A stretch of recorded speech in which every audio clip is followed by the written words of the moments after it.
La mañana del 24 de febrero de 2023 comenzó como cualquier otra en Herndon, una tranquila localidad del estado de Virginia, pero a las 7:49 el servicio de emergencias recibió una extraña llamada que cambiaría el curso del día.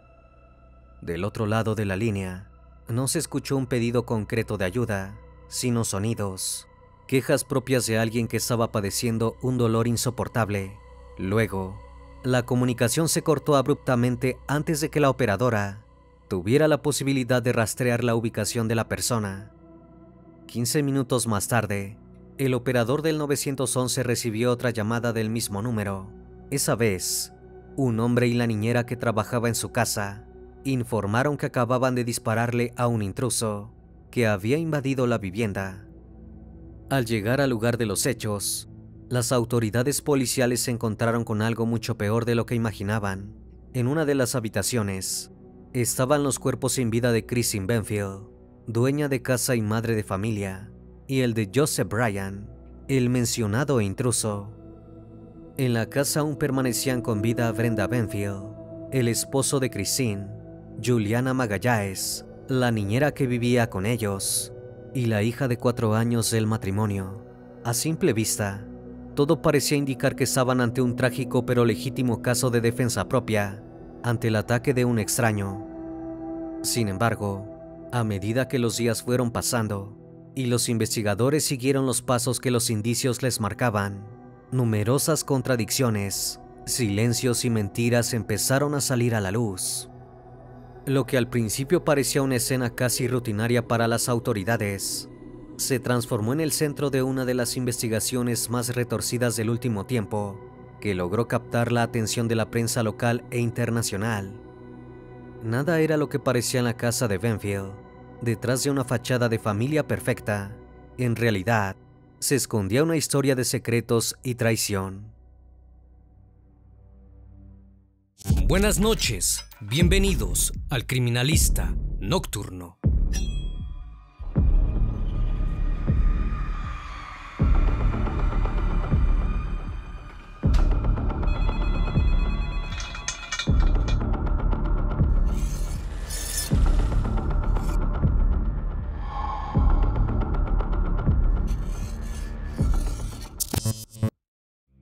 Antes de que la tragedia convirtiera su nombre en parte de los titulares de noticias, Christine Benfield, de 37 años, era una enfermera pediátrica de cuidados intensivos. En sus años de servicio demostró una gran dedicación por sus pacientes, ubicándola entre las empleadas más valoradas. También era esposa, madre y una de esas personas que dejan una huella en la comunidad. Los vecinos de Herndon la admiraban por su calidez y por estar siempre pendiente de los demás. Christine buscaba la unidad para las personas que vivían allí. Con frecuencia organizaba encuentros para que los niños del vecindario jugaran. Incluso días antes de su trágico final, estaba planificando un paseo en bicicleta para los pequeños. Su esposo, Brendan Benfield, era agente especial del IRS, la agencia tributaria estadounidense, y desde 2019 trabajaba en la División de Investigaciones Criminales. En el barrio era conocido como el simpático fanático de los Dallas Cowboys, y todo el tiempo se frenaba para hablar de fútbol americano con los vecinos. Era amable, atento, y siempre tenía una sonrisa lista, lo que lo volvía aún más querido por quienes lo rodeaban. Su presencia era habitual en los eventos comunitarios, donde se ofrecía como voluntario y colaboraba activamente con las actividades escolares del vecindario.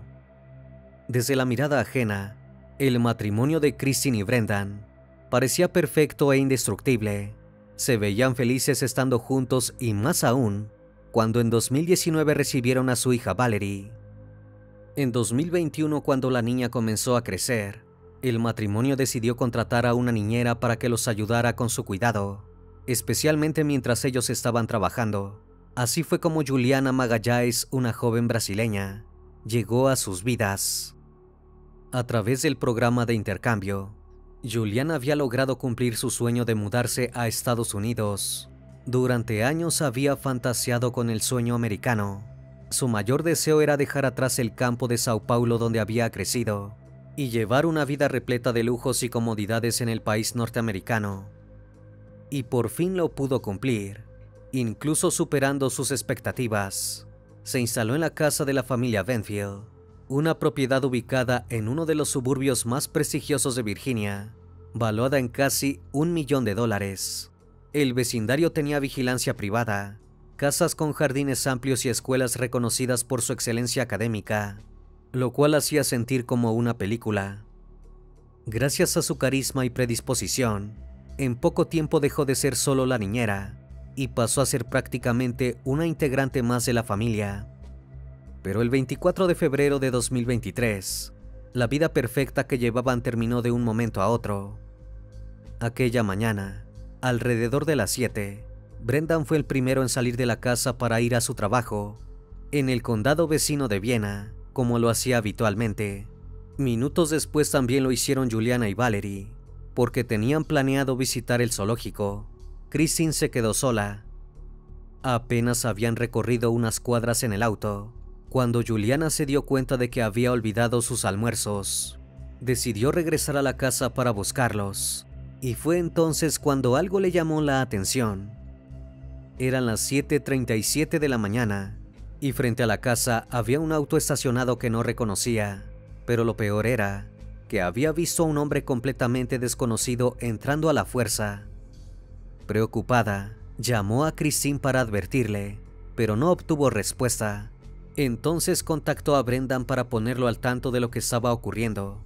El hombre, alarmado, abandonó su puesto de trabajo y en pocos minutos estuvo de vuelta en la vivienda.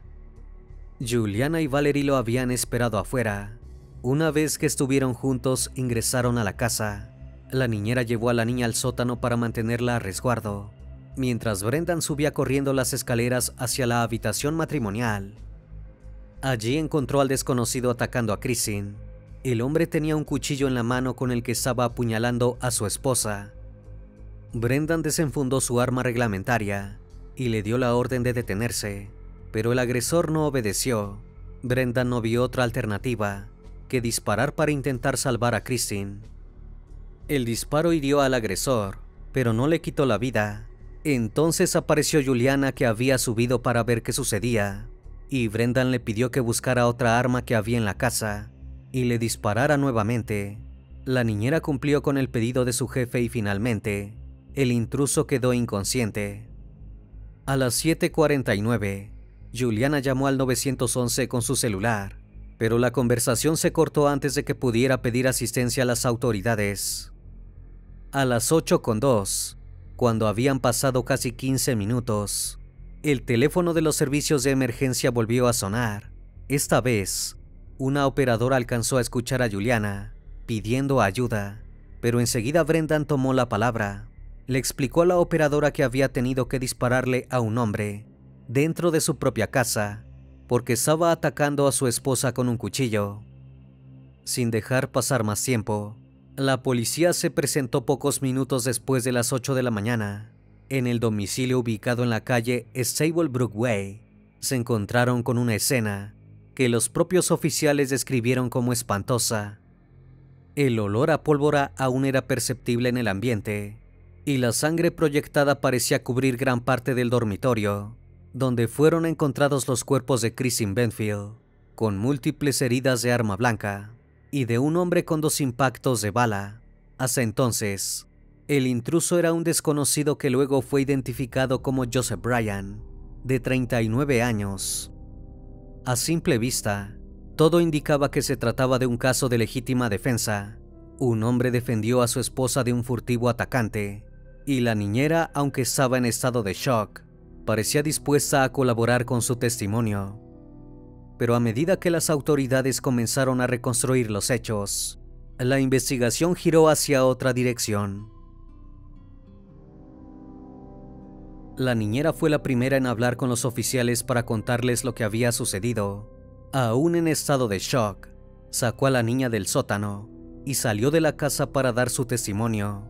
Mientras abrazaba a Valerie con fuerza, intentaba mantener la calma ante la escena desgarradora que acababan de vivir. Con las manos temblorosas y la voz entrecortada, dijo a los oficiales que sintió pánico cuando vio al hombre desconocido invadiendo la casa, y que una vez que estuvieron con Brendan adentro, le dispararon porque estaba agrediendo a Christine. En esa instancia, el padre de familia respaldó su versión y explicó que tras recibir el llamado de Juliana, volvió de inmediato al hogar y encontró a su esposa siendo atacada por el intruso armado. En un intento desesperado por salvarla, le disparó en el pecho y Juliana con otra pistola le apuntó a la cabeza. Ambos insistieron que actuaron por legítima defensa, sin otra opción.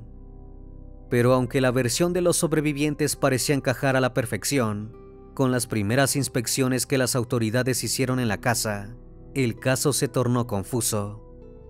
Los investigadores se dieron cuenta de que, lejos de ser una solución sencilla, estaban lidiando con una situación compleja, en las que dejarse llevar por las apariencias podía ser un grave error.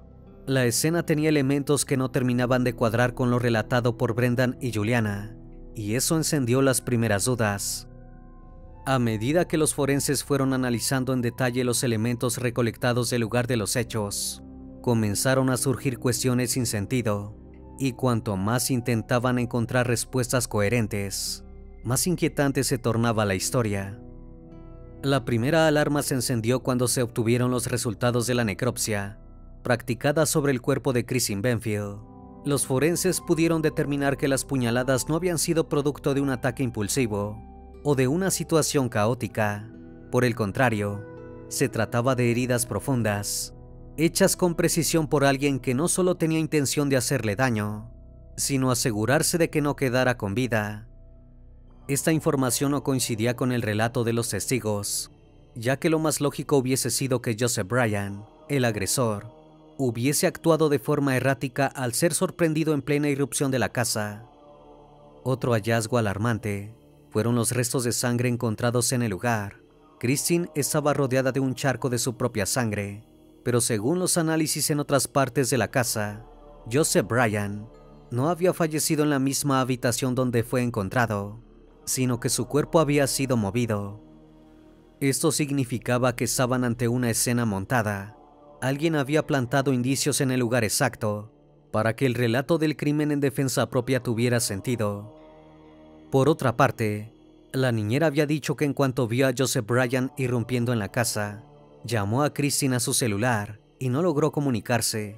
Si bien las autoridades no pudieron encontrar el dispositivo por ninguna parte, sí lograron obtener los registros de su actividad digital y descubrieron que el teléfono de la víctima había sido apagado varios minutos antes del ataque.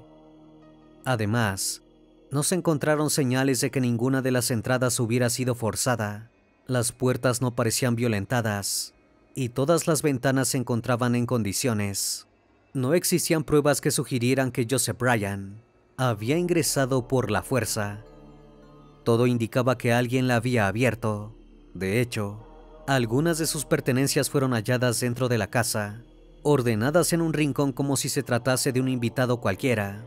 Entonces, los investigadores se preguntaron quién era Joseph Bryan y quién lo estaba esperando. Joseph Bryan no tenía ningún vínculo previo con la familia Benfield y tampoco tenía antecedentes de violencia. Era un hombre sin historial criminal, lo que ponía en duda que se tratara de un potencial ladrón o asesino.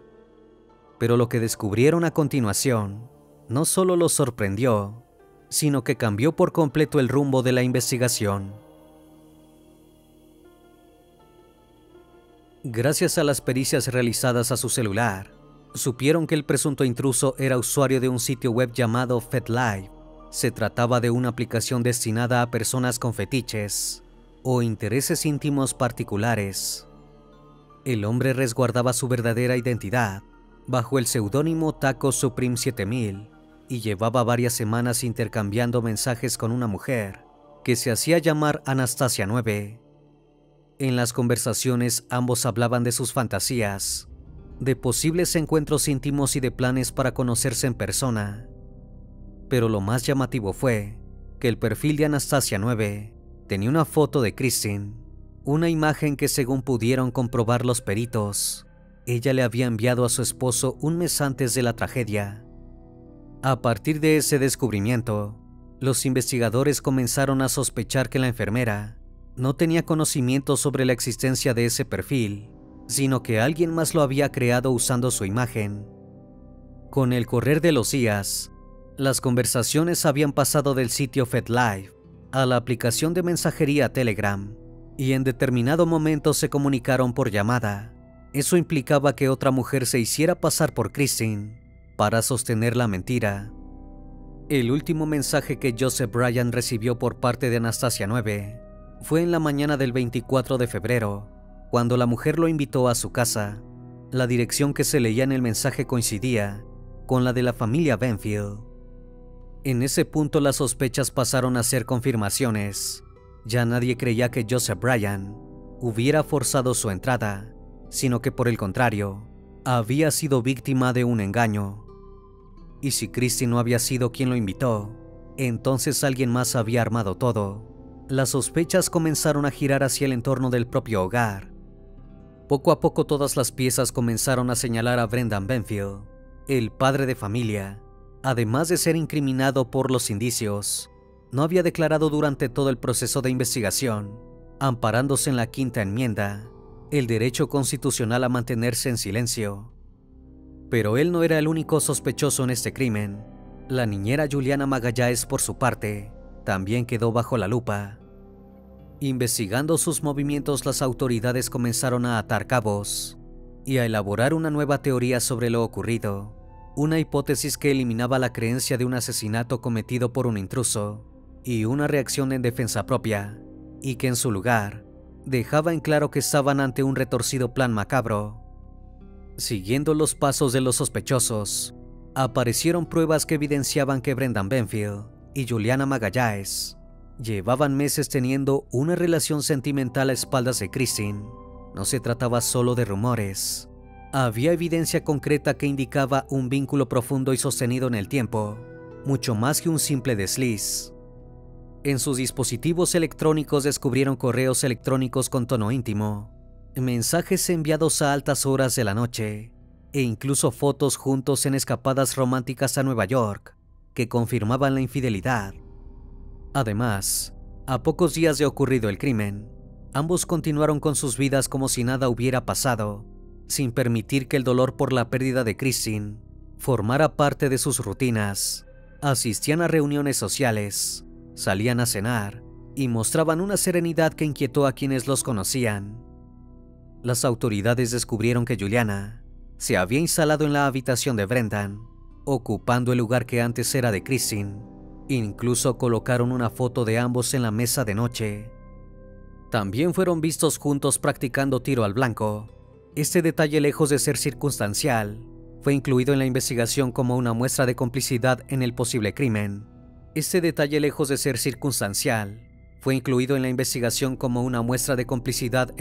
crimen. Donde los dos dispararon.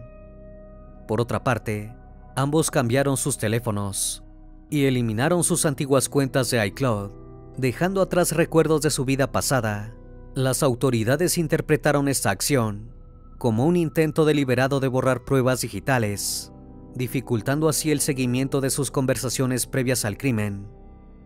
Y mientras tanto, nuevos testimonios comenzaron a sumarse al caso. Un amigo del supuesto intruso asesinado declaró que Joseph Bryan le había contado que venía hablando con una mujer casada, pero que tenía permiso de su esposo para encontrarse con otros hombres.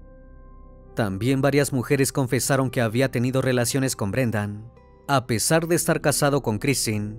Una de ellas aseguró que él le prometía constantemente que dejaría a su esposa para vivir su relación con libertad, y que en alguna oportunidad dijo que sería mucho más fácil si ella no estuviera presente. Para los investigadores, Brendan Benfield quería vivir su vida en libertad junto a la niñera brasileña, pero no estaba dispuesto a atravesar un divorcio como cualquier otra persona hubiese hecho. No quería abogados, audiencias, división de bienes, cuotas alimentarias, ni la tenencia compartida de su hija. Lo que quería era eliminar a Christine de su vida para siempre, pero hacerlo de forma directa implicaba exponerse a perderlo todo, y esa no era una opción. Lo que necesitaba era un plan que lo dejara libre, sin sospechas, incluso con la imagen de héroe, de un hombre valiente, capaz de defender a su esposa del ataque de un extraño. Pero para eso, hacía falta un chivo expiatorio, un tercero que cargara con la culpa y que lograra convencer a las autoridades de ser un asesino despiadado. En complicidad con su amante, Brendan comenzó a diseñar un plan siniestro que tardaría semanas en ejecutarse. Lo primero que hicieron fue crear un perfil falso en el sitio FetLife. Sabían que allí podrían encontrar a alguien que encajara con el perfil que estaban buscando. Necesitaban a un hombre con fantasías violentas, manipulable y capaz de presentarse a una cita con una desconocida. Así nació Anastasia 9, una mujer seductora, directa y dispuesta a cumplir fantasías oscuras. Del otro lado de la pantalla, Joseph Bryan apareció en escena y cayó en la trampa. El hombre de 39 años creía haber encontrado a alguien que lo entendía y que compartía sus deseos. Jamás se cruzó por su cabeza que estaba siendo víctima de un plan mortal. Durante semanas, Brendan y Juliana mantuvieron la calma, le dieron vida al personaje de Anastasia 9 con paciencia, hasta ganarse la confianza de Joseph, y entonces pasaron a la acción. Una vez que tuvieron listo el escenario, la mañana del 24 de febrero fue la elegida para ejecutar el plan. Brendan simuló salir de su casa para ir a trabajar, pero las cámaras de seguridad y los registros de ubicación demostraron que nunca llegó a su oficina. En realidad, condujo su auto hasta un restaurante de comida rápida cercano a su casa, donde esperó atento al momento en que Juliana le diera la señal para avanzar con el siguiente paso. Por su parte, Juliana también actuó su papel. Salió con la hija de la pareja rumbo al zoológico, pero regresó enseguida para verificar con sus propios ojos que Joseph se presentara a la cita pactada. Una vez que vio que el hombre había cumplido con su promesa, dio el aviso que desencadenó la tragedia. Tras cometer el crimen tal y como lo habían planificado, Brendan y Juliana tuvieron tiempo suficiente para acomodar el lugar, simulando la intrusión de Joseph Bryan. Según los investigadores, lo hicieron entre los dos llamados al 911 en apenas 15 minutos. La teoría de las autoridades terminó de cobrar fuerza con el testimonio de Valerie, la hija de 4 años del matrimonio Benfield. En las declaraciones, la niña contó que Juliana la despertó ese día temprano, la vistió y le dijo que guardara silencio para no despertar a su madre. Para cuando los investigadores lograron reunir todas las pruebas que necesitaban contra Brendan y Juliana, ya habían transcurrido alrededor de 8 meses desde el día de los hechos, pero por fin estaban listos para dar el siguiente paso. La verdad ya no podía ocultarse. Los espaciados llamados al 911, el perfil falso de Anastasia 9, los mensajes escondidos en teléfonos y correos electrónicos, y los testimonios de sus vínculos más cercanos, terminaron de tomar forma. La historia que ambos habían tratado de sostener comenzaba a desmoronarse pieza por pieza. Mientras tanto, Brendan y Juliana continuaban en libertad, buscando la manera de esquivar la cárcel. Los investigadores pudieron comprobar que el agente de la IRS estuvo ayudando a la niñera a obtener un nuevo pasaporte con el objetivo de enviarla de regreso a Brasil, su país natal, y así evitar que fuera procesada penalmente en Estados Unidos. Incluso contactaron a abogados especializados en inmigración para acelerar el trámite. Pero antes de que lograran su cometido, Juliana Magallanes, de 21 años, fue arrestada el 25 de octubre de 2023, 8 meses después de los hechos. Las autoridades del condado de Fairfax la detuvieron por ser cómplice del crimen de la casa de los Benfield.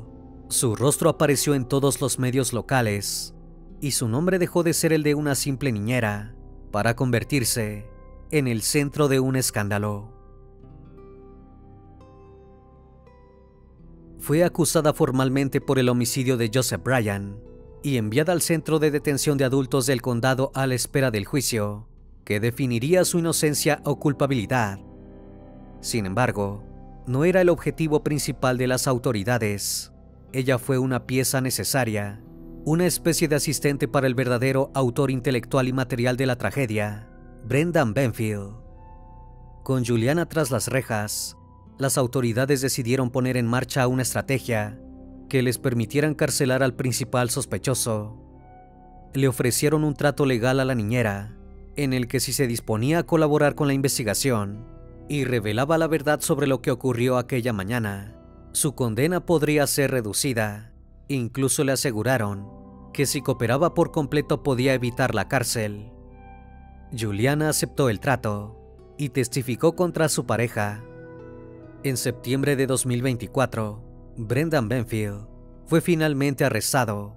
Las autoridades lo acusaron por los homicidios de su esposa Christine y Joseph Bryan. Un mes después, Juliana declaró formalmente ante la justicia que Brendan había sido el verdadero responsable de idear, planificar y ejecutar el asesinato de Christine y Joseph. Ella reconoció su participación en los hechos, pero aseguró que actuó bajo la dirección del hombre que la había seducido, manipulado y arrastrado a cometer el crimen. También explicó que durante meses había vivido bajo presión emocional constante, sin saber cómo escapar de esa situación sin consecuencias. Esa colaboración con las autoridades le permitió a Juliana obtener el beneficio legal que le habían prometido. Sus cargos fueron reducidos, y aunque hasta el momento no comenzó el juicio en su contra, es posible que pase poco tiempo en prisión.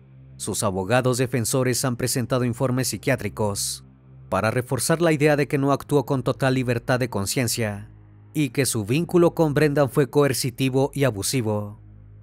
Desde su celda en el centro de detención, Juliana se mantiene en contacto con su familia en Brasil. En un correo electrónico enviado en junio a su madre, le hizo saber que estaba cansada de ese lugar y de esa situación, que es infeliz y que solo quiere salir de allí y volver a casa. Marina Pérez Sousa, la madre de la niñera, sostuvo ante algunos medios que su hija es inocente y que actuó bajo la influencia de su jefe. La mujer ha defendido a Juliana desde el inicio del proceso, asegurando que fue manipulada por un hombre mayor, con poder y sin escrúpulos. En el caso de Brendan Benfield, lo que más indignación generó, no solo en la justicia sino también en la comunidad estadounidense, fue el hecho de llevar intencionalmente a su pequeña hija a la casa aquel día, para quedar como un supuesto héroe ante sus ojos. La imagen de un padre que usó a su propia hija como testigo inocente de un crimen planificado es una de las más perturbadoras de toda la investigación.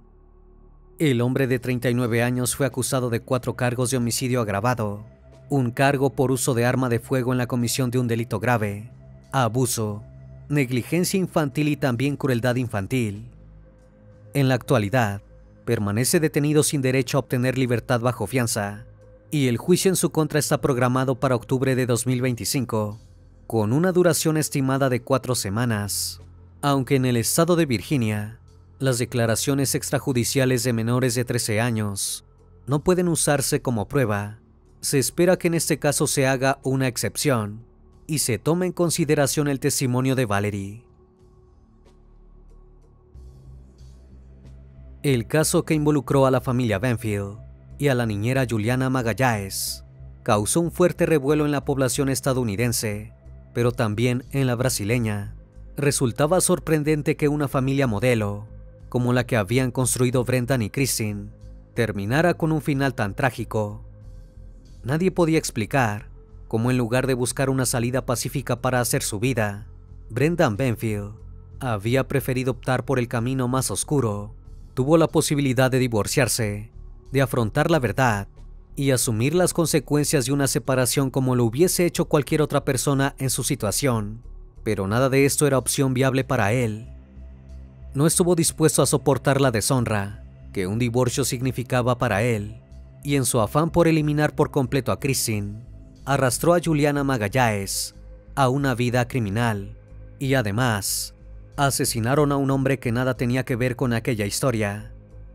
La joven niñera, que había llegado desde Brasil buscando una vida mejor, se dejó llevar por la fantasía de ocupar el lugar de Christine, por la ambición de tener un estilo de vida repleto de lujos, convirtiendo el sueño americano en una pesadilla sin retorno. El caso de los Benfield fue la historia de un triángulo amoroso, una traición elaborada y una conspiración que no podía terminar de otra manera. Una vez más, estimado público, agradezco su compañía. Gracias por estar presentes en esta nueva transmisión. Recuerden que pueden seguirme en redes sociales. Actualmente me encuentro en Facebook, Twitter, TikTok e Instagram. Y también pueden encontrarme en cualquier plataforma de streaming de audio de su preferencia. Me despido de ustedes con un fuerte abrazo. Y si tú aún no estás suscrito, te hago la cordial invitación a que lo hagas y formes parte de esa gran comunidad. Eso es El Criminalista Nocturno. Hasta la próxima emisión. Buenas noches.